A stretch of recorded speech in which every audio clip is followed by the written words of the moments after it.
서울 강남의 한 백화점 명품 매장. 평일 오전인데도 손님들이 줄을 서서 기다리고 있습니다. 한 명품 시계 매장은 예약이 꽉 찼습니다. 2시간 넘게 기다려야 물건을 볼 수 있습니다. 얼마나 기다려야 돼요? 현재 2시간 정도 기다리셔야 될 것 같아요. 15팀이 있습니다. 15팀이 2시간 정도? 네. 이런 현상은 슈퍼카 판매량에서도 볼 수 있습니다.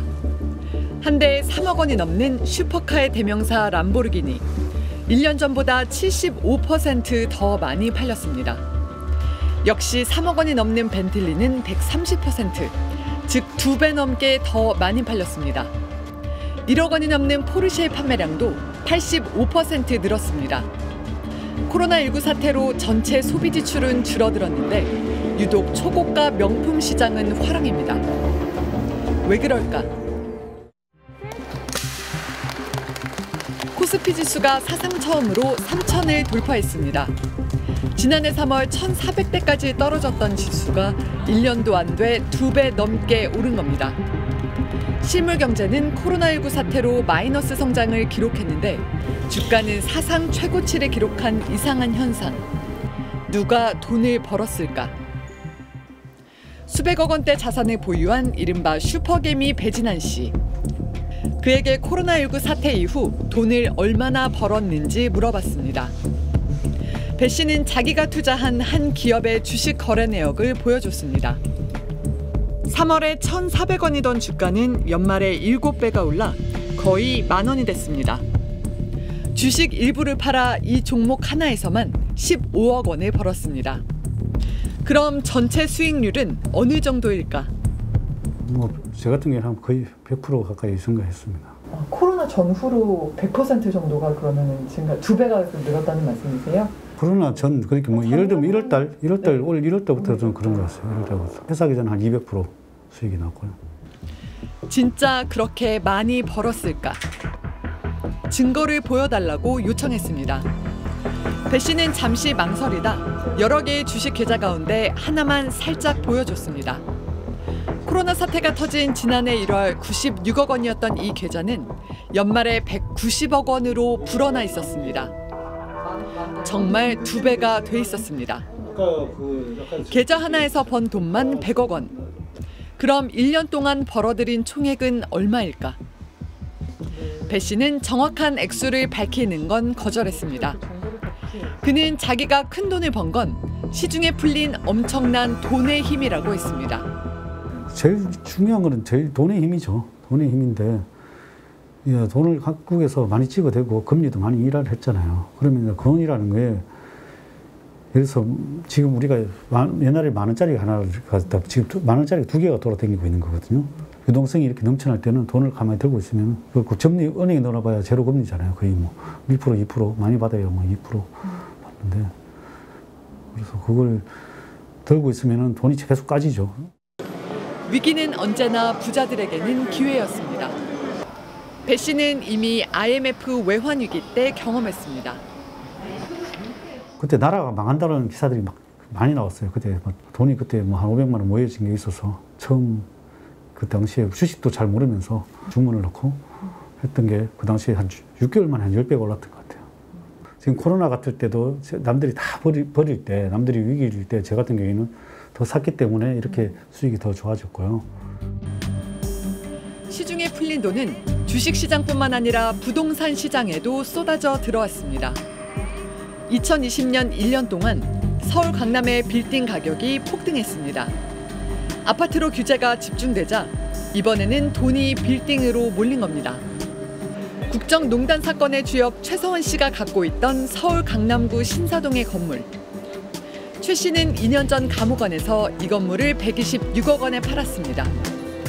그런데 스트레이트가 중개업체에 확인해보니 이 건물이 지난해 10월 232억 원에 거래됐습니다.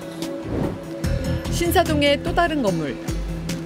2007년 5억 9천만 원에 거래됐는데 작년 3월 25억 원, 그리고 5월에는 30억 5천만 원에 거래됐습니다. 2달 만에 5억 원 넘게 올랐습니다. 논현동의 또 다른 건물. 2016년 17억 원에 거래됐는데 작년 6월 31억 원에 팔렸습니다. 3.3제곱미터당 1억 원이 넘는 가격입니다. 서울의 상업용 부동산 거래액은 코로나 사태가 터진 작년에 16.4% 늘었습니다. 돈은 특히 강남 3구로 몰렸습니다. 거래액의 43%가 강남 3구 빌딩이었습니다. 강남 지역의 건물들은 매물로 나오자마자 돈뭉치를 들고 와 사려는 사람들이 줄을 선다고 합니다. 나 먼저 가계약금 보낼 테니까 나 그 물건 좀 잡아주세요. 내가 살게요. 라고 하듯이 건물 쪽에서도 그런 현상들이 일어납니다. 예, 그래서 매물 품귀 현상이라는 게 너무 심각하고 또 갖고 있는 분들이 팔지 않으려고 하고 또 이익이 실현됐지만 앞으로 더 오를 걸 예상하고 있기 때문에 자연스럽게 그런 현상들이 일어납니다. 근데 초저금리 시대. 한국은행 기준금리는 지난해 3월만 해도 1.25%였지만 5월에 0.5%로 내려왔습니다. 미국의 시중 통화량은 작년 말 기준 19조 3천억 달러로 연초보다 20%가 늘었습니다.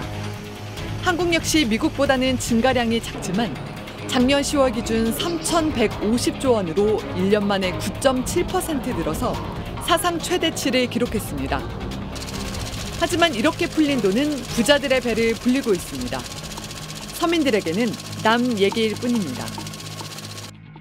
저금리라는 걸 이용할 수 있는 거는 가지고 있는 계층이지 않습니까? 그러니까 돈이 있는 분들이 이제 더 그 저금리를 적극적으로 활용할 수 있고 투자 기회를 훨씬 더 많이 만들 수 있는 거죠. 근데 이제 어려우신 분들은 코로나19 때문에 이제 생계까지 어려워지니까 그런 어떤 자산 시장에 투자할 여력은 없는 거죠. 자산 가격의 폭등은 상대적 박탈감을 키웁니다. 벼락거지. 집을 사지 못한 무주택자들이 스스로를 부르는 말입니다. 결혼을 2달 앞둔 30대 중반의 공무원. 집을 사지 못했습니다. 전세도 간신히 구했습니다. 3억이라는 돈이 적은 돈도 아니고 일반 월급으로 받으시는 분들은 그래도 십몇 년이 걸려서 이게 모아야 될 수 있는 돈인데 그 돈으로도 그래도 딱 보면은 좋아 보이는 아파트 뭐 이런 거는 꿈도 못 꾸겠구나 이런 뭐 생각도 많이 들었죠. 실망하고 좀 좌절감이 좀 많이 나는 저기서라도 살 수가 있을까 평생 동안 그 생각이 좀 많이 들었어요. 열심히 일해서 버는 노동소득이 자산 가격의 상승, 즉 불로소득을 따라잡을 수 없는 현실. 21세기 자본을 쓴 프랑스의 경제학자 토마 피케티는 이런 현실을 숫자로 표현했습니다. 피케티 지수입니다. 한국의 피케티 지수는 최근 5년 동안 가파르게 상승해서 이미 세계 최고 수준을 기록했습니다. 전문가들은 코로나19가 닥친 2020년에는 피케티 지수가 더 급등했을 거라고 보고 있습니다. 정부가 경기를 살리려고 금리를 낮추고 돈을 풀었는데 이 돈이 결과적으로는 서민들이 아니라 돈 많은 부자들의 재산을 더 불려준 거네요. 그러니까요. 이 코로나19 때문에 실물 경제가 안 좋다는 거 많이 느끼실 겁니다. 그런데 이 초고가품이나 슈퍼카 시장은 더 화랑이라니까 야 이거 완전히 뭐 딴 세상 얘기 같네요. 네, 부자들은 전혀 타격을 입지 않았고 오히려 자산을 더 키울 수 있는 기회가 된 겁니다. 뭐 남 얘기지만 좀 부러운 느낌도 있고요. 예. 주식도 부동산도 사상 최고치인데 그러면서 빈부격차 더 심해지고 있습니다. 그러니까요. 이 누군가는 이 기회를 이용해서 더 큰 돈을 벌고 있지만 문제는 반대로 아주 극단적인 상황까지 내몰리는 사람들도 많다는 거 아니겠어요? 네, 심각한 상황입니다. 가장 큰 타격을 입은 건 가난한 사람들입니다. 그리고 더 큰 문제는 그럭저럭 먹고 살만했던 중간 계층마저도 그 빈곤층으로 빠른 속도로 추락하고 있다는 겁니다. 그 실태를 취재했습니다.